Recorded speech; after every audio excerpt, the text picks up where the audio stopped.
বন্ধুরা নমস্কার, আমি ডাক্তার জয়ন্ত বাইন, প্লাস্টিক এবং কসমেটিক সার্জন। আজকে আমরা এই স্যারের হেয়ার ট্রান্সপ্লান্ট করব। ওনার রিভিশন হেয়ার ট্রান্সপ্লান্ট হবে। ওনার বছর দুয়েক আগে একবার হেয়ার ট্রান্সপ্লান্ট হয়েছিল অন্য একটা জায়গাতে, অন্য এক সার্জন করেছিলেন। তিনি এফইউটি টেকনিকে করেছিলেন। এফইউটি টেকনিকে আমিও সার্জারি করে থাকি। এফইউই এবং এফইউটি দু ধরনের টেকনিকই করা হয়। আজকে ওনাকে আমরা এফইউই টেকনিকে করব, মানে এক্সট্রাকশন টেকনিক। তো আমরা ওনার দাড়ির থেকেও চুল নেব, মাথার পেছন থেকেও চুল নেব। আমি আপনাদেরকে এই ভিডিওটাতে যে জিনিসটা দেখাতে চাইছি, টি টেকনিকে কেমন স্কার হয়। যেহেতু না টি টেকনিক হয়ে গেছে, আমরা শেপ করলে পরে স্কারটা বুঝতে পারবেন, বা শেপ করার আগে কেমন দেখাচ্ছে সেই জন্য আপনাদের দেখানো। কারণ অনেকেরই মনে প্রশ্ন থাকে বা আশঙ্কা থাকে, বোধহয় একটা বাজে স্কার হবে, দেখতে খুব খারাপ লাগবে। সেই ব্যাপারটাই আপনাদের সঙ্গে আজকে আলোচনা করব। তো এই ভাইয়ের আগে একবার এফইউটি টেকনিকে সার্জারি হয়েছিল। দেখুন কত সুন্দর চুল গ্রো করেছে, এবং বাইরে থেকে কিন্তু কোনো দাগ বা কোনো কিছু বোঝাই যাচ্ছে না। তো টি টেকনিকেও কিন্তু দাগ, মানে যদি চুল বড় থাকে দাগটা কিন্তু একেবারেই বোঝা যায় না। অনেকের ভাবনা থাকে যে টি টেকনিকে দাগ থাকবে, চুলের কেমন হয়ে যাবে, স্টেপিং হবে কিনা, সেই জিনিসটা কিন্তু ঠিক নয়। চুল যদি বড় থাকে তাহলে কিন্তু টি টেকনিকের দাগ বোঝা যায় না। এফইউ টি টেকনিকে আমিও করে থাকি। এই আগে যিনি বা এই ভাই যে যার কাছে সার্জারি করেছিলেন, সেই ডাক্তারবাবু ওনাকে টি টেকনিকেই করেছিলেন। তো টি টেকনিকের স্কার্টটা কেমন দেখতে হয় সেই ভিডিওটা আপনাদেরকে আমি এই ভিডিওটাতে দেখাবো। দেখুন নর্মালি রয়েছে স্কার, কিন্তু কিছুই বোঝা যাচ্ছে না, চামড়াতে যে দাগটা রয়েছে। এবার আমি শেভিং করে দেবো, শেভিং করলে দাগটা বুঝতে পারবেন। তো এই টি টেকনিকের যে দাগটা হয় সেটা কিন্তু একমাত্র শেভিং করলেই বোঝা যেতে পারে। তো দেখুন আমি চুলগুলোকে টানছি, এটা দিয়ে আমাদের যেটা চিরুনি সেটা দিয়ে টানছি। আপনি কিন্তু কোনো দাগ বা কোনো কিছু বুঝতে পারছেন না যে কোথায় টি টেকনিকের দাগ রয়েছে। সুতরাং চুল যখন বড় হয়ে যাবে টি টেকনিকের দাগ কিন্তু বোঝা যায় না। সুতরাং টি টেকনিক নিয়ে যাদের মনে ভয় রয়েছে তারা নিশ্চিন্ত থাকতে পারেন, টি টেকনিকের দাগ কিন্তু বোঝা যায় না। চুল বড় লাগলে কিন্তু টি টেকনিকের দাগ থাকে না বা বোঝা যায় না। দাগ তো ডেফিনেটলি থাকে। এবারে কেমন দাগটা, কেমন বেসিক্যালি নাড়া হলে পরে দাগটা কেমন দেখতে হবে সেটা আপনাদেরকে এবারে দেখাবো। তো আমরা এই শেভিং করে দিচ্ছি। আজকের প্রসেসটা ওনারা অবশ্য আমরা এফইউই টেকনিকে করব, কারণ ওনার একবার টি টেকনিক হয়ে গেছে, যেহেতু স্কিনের মোবিলিটিটা কিছুটা কম, সেই জন্য আমরা ওনাকে আজকে ই টেকনিকে করব। এইটা হচ্ছে দাগ, এটা ট্রাইকোফাইটটি ক্লোজার করা হয়েছে, সেই জন্য দাগ কিন্তু অলমোস্ট বোঝাই যাচ্ছে না। তো এটাতে দাগ বোঝা না গেলেও কিছুটা দাগ ডেফিনেটলি নাড়া করলে পরে দাগটা বোঝা যায়। কোনো কারণে যদি নাড়া হতে হয় আপনাকে, তাহলে দাগটা বোঝা যাবে। দেখুন এইখানটায় আপনি সেলাইয়ের দাগটা বুঝতে পারছেন। তো এফইউটি টেকনিকে করলে পরে এরকম একটা সেলাইয়ের দাগ কিন্তু বোঝা যায়। এটা একটা নেগেটিভ পয়েন্ট যদি আপনি বলেন, তাহলে এটা একটা নেগেটিভ পয়েন্ট যে এফইউটি টেকনিকে একটা সেলাইয়ের দাগ হবে। তবে ভালো কথা বা সুখের কথা হচ্ছে যে চুল বড় থাকলে কিন্তু এই দাগটা বোঝা যায় না।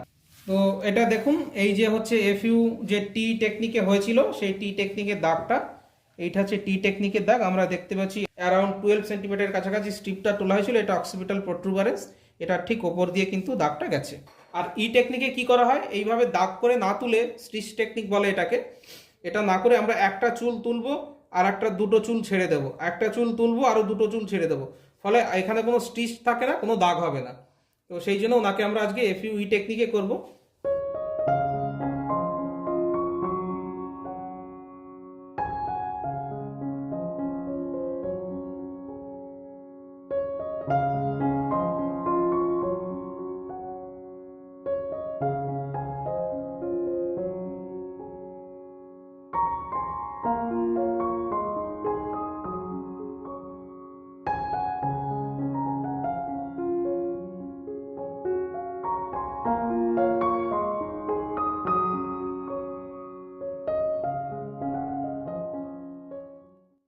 তো বন্ধুরা, গতকাল আমরা এই স্যারের এফইউই হেয়ার ট্রান্সপ্লান্ট করেছি।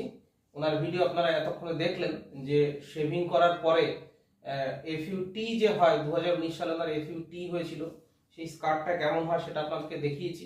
এবারে গতকাল এফইউই করা হয়েছে, এটা স্টিচলেস প্রক্রিয়া বা স্টিচলেস সার্জারি। সেখানে এফইউই করার ইমিডিয়েটলি একদিন পরে কেমন হয় সেটা আপনাদের একটু কাছের থেকে নিয়ে আবার দেখিয়ে দেবো। তো আমরা এখান থেকে 2200 ফলিকেল, ওনার এই সেফ ডোনার এরিয়া থেকে 2200 ফলিকেল আমরা সংগ্রহ করেছি। আপনারা পুরনো যে এফইউটি স্কার সেটা কিন্তু বুঝতে পারছেন, এটা হচ্ছে সেই এফইউটি স্কার।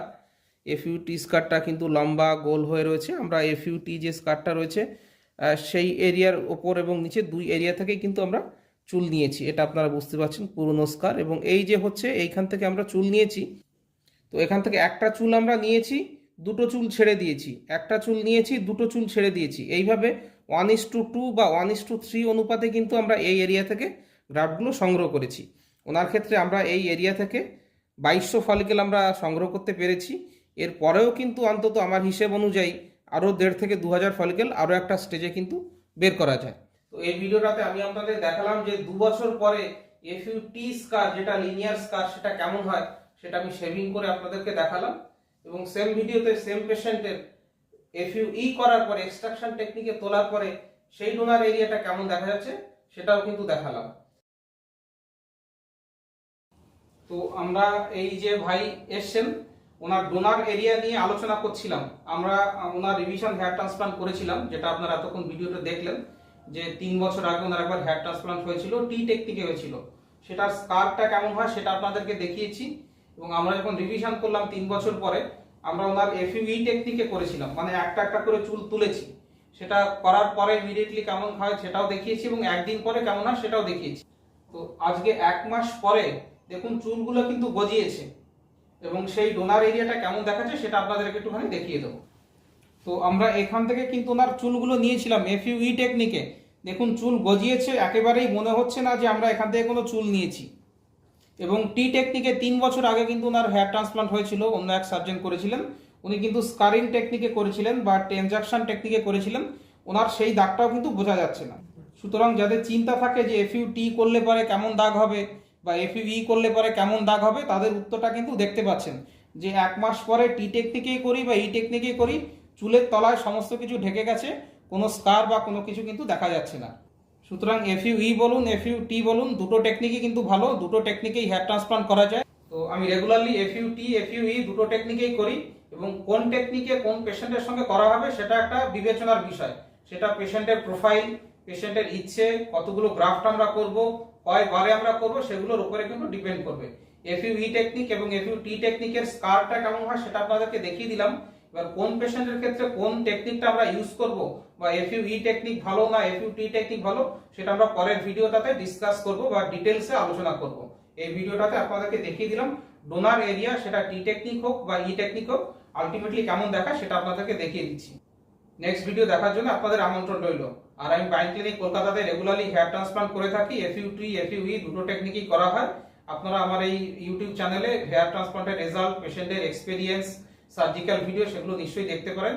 আর আপনাদের হেয়ার ট্রান্সপ্লান্ট নিয়ে যদি কোনো প্রশ্ন থাকে বা হেয়ার ট্রান্সপ্লান্ট করাতে চান, তাহলে আপনারা আপনাদের মাথার ডোনার এরিয়া, যেখান থেকে চুল নেওয়া হবে এবং যেখানে বসানো হবে, যেখানে খালি হয়ে গেছে, সেই এরিয়ার ফটো পাঠিয়ে দেবেন। আমি দেখে আপনাদেরকে কতগুলো গ্রাফট লাগবে, কত খরচ হবে, কিভাবে আমরা প্ল্যান করব, সেগুলো আপনার সঙ্গে আমরা ডিসকাস করে নেব। নিচে আমার হোয়াটসঅ্যাপ নম্বর আছে, এই হোয়াটসঅ্যাপ নম্বরে আপনারা যোগাযোগ করবেন। ভিডিওটা ভালো লাগলে লাইক করবেন, শেয়ার করবেন, আমার চ্যানেলটাকে সাবস্ক্রাইব করবেন। ভিডিওটা দেখার জন্য ধন্যবাদ, নমস্কার।